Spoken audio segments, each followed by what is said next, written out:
Hi everyone. Lesson 200 in A Course in Miracles says, there is no peace except the peace of God. And really all he tells in this lesson is stop looking for peace where it isn't. There is no peace in the world. There is no peace in the midst of war, right? There is no peace in the midst of conflict. And that's all this world is. It's not a real place, right? There is no world. The world you see has nothing to do with reality. So he says, listen, you gotta look for it where it can be found, right? There's only one peace. It's the peace given to you by God. It's what been given to you in your inheritance. So that's that lesson. What's so remarkable about this lesson? There are two places in which he going to tell you how to attain the peace of God. And obviously it's through forgiveness, right? You have to forgive. Forgiveness is A Course in Miracles, right? The Course in Miracles teaches you forgiveness, nothing else. Right? But what's so beautiful is, first of all, he says, lay aside all hope of finding peace within the world. It's not there. You can try to sit in your own little place and try to stay away from conflict. I'm going to find some peace. It's not going to work. It says here, come home. You have not found your happiness in foreign places and in alien forms that have no meaning to you, though you sought to make them meaningful. Come home means this world is not your home. And he says that in here. This world is not your home. When he says come home, really truly what that means is raise your frequency, right? Raise your frequency through the forgiveness of your mind, right? To the point where you rise above fear, which is what this world is, right? And behind the world of fear is an entirely new world that's available to you, again, through your forgiveness, that reflects the love and the peace of God to you. In other words, it's a change in perception. Change your mind, correct? Well, here's the change of mind. And it's so beautifully expressed in this lesson. He says, freedom is given you where you be held by chains and iron doors. Here it is.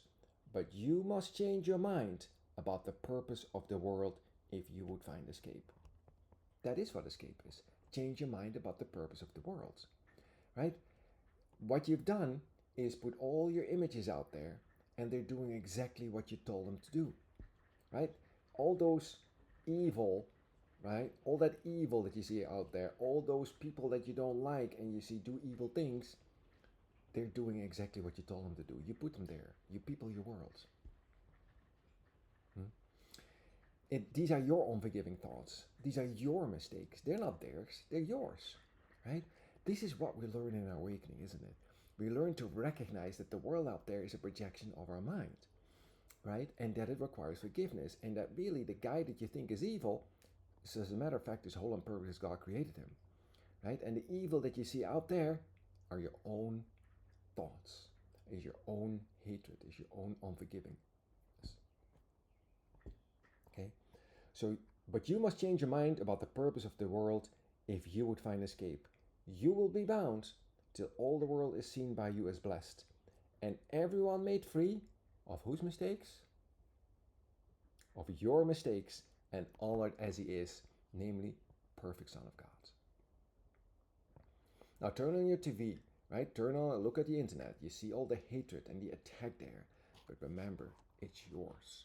You put it there, right? It's called, the reason you see it out there, that's called projection. They're your thoughts, right? They require your forgiveness. Beautiful. Huh? What an idea. You made him not, no more yourself, and if you free the one, the other is accepted as he is. You free yourself by freeing the world. This is lesson 182, right? I lose the world from all I thought it was. I think it's 182. Okay. I lose the world from all I thought it was. What holds this chain? What holds this world in bondage but your beliefs, right? What holds this world in bondage but your beliefs? And what can set it free but yourself? It's your beliefs. It's your thoughts that hold it as, right? You put all your fears and all your angers and all your doubts on it, and you see them out there so that you don't have to look at your own, because they are your own. Beautiful. And then he goes into forgiveness. He says, what does forgiveness do? In truth, it has no function, right? There's no forgiveness in heaven. It's not necessary, right? But in here, it does serve a function, right? It serves the function of escape, right? And it says, this is the other beautiful part in this lesson. He says, peace is the bridge that everyone will cross to leave the world behind. You leave this world through peace, not through dying, right? We've already established that that's not going to work, right? You leave this world by becoming alive. You leave this world by entering into the peace of God. It's the bridge that everyone will cross to leave this world behind.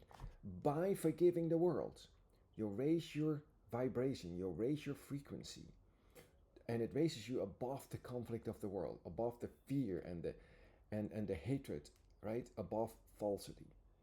And you find a peace within yourself that was given to you in your natural inheritance. It's yours. It's always been yours, right? It's never been absent. But now it becomes accessible because you've chosen to forgive the world, right? And now you feel that, okay, I'm leaving because I'm raising my frequency. I'm literally rising up above this conflict. And your perception changes completely, right? But because behind this world, there's another world you can see. And that world reflects the love and the peace of God. That's a true experience. We're talking about an experience here, not concepts. Concepts, finally, are not going to help me, right? You need an experience. So, here it is. But peace begins within the world, right here, right now, wherever you find yourself.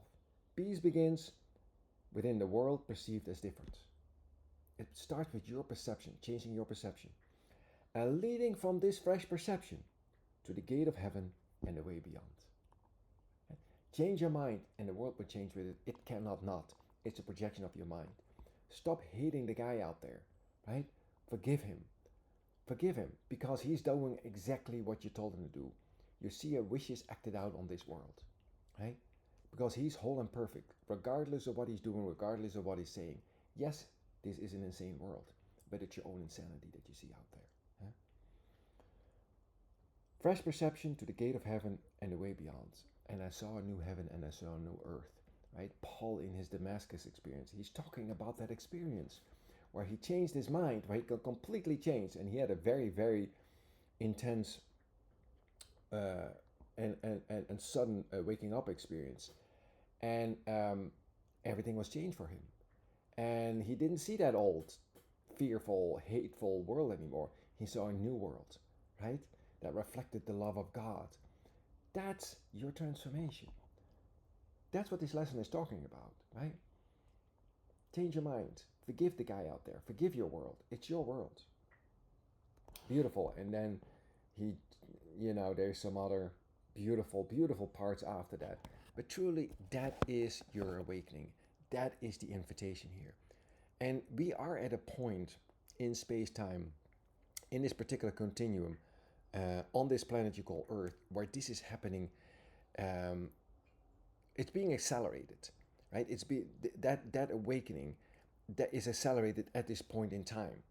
And you feel it because the hatred is accelerated too, right? There is so much anger and fear out there that either you're going to get caught up in it or you're going to forgive it. Those are your two choices. There's no neutral part, right? You're either going to forgive or you're not. You're either going to be in peace or you're not, right? You're either going to allow yourself to rise above that or you get caught up in it, right? But there is no middle ground. You're going to have to look at it. And you're going to look at it as soon you can't stand it anymore. It's like no matter what you do, you can't see a solution. But, well, there isn't one here. Obviously, the solution would be forgiveness, right? But the moment you truly do that, everything changes. So that's the lesson for today. Read it. It's beautiful. Lesson 200 in the workbook of your Course in Miracles. There is no peace except the peace of God. This is a very true statement. So true. Huh? And you can just try it. Forgive it. I know the guy that you have not forgiven has already crossed your mind, as he so beautifully says in one of the lessons. Think of a guy that you don't like. Says he's already crossed your mind, right? So that truly is the invitation, right? And then see him differently. Forgive him. Remember, none of this is real. Why is forgiveness easy? It's not so. You can, if this were true, there is no forgiveness possible, right? Remember, forgiveness is easy because there is no world. Forgiveness is easy because none of this is real. Okay? That's something you always gotta remember. I love you. I hope you have a great, great, great day. Thank you for watching this video, and I'll see you everywhere.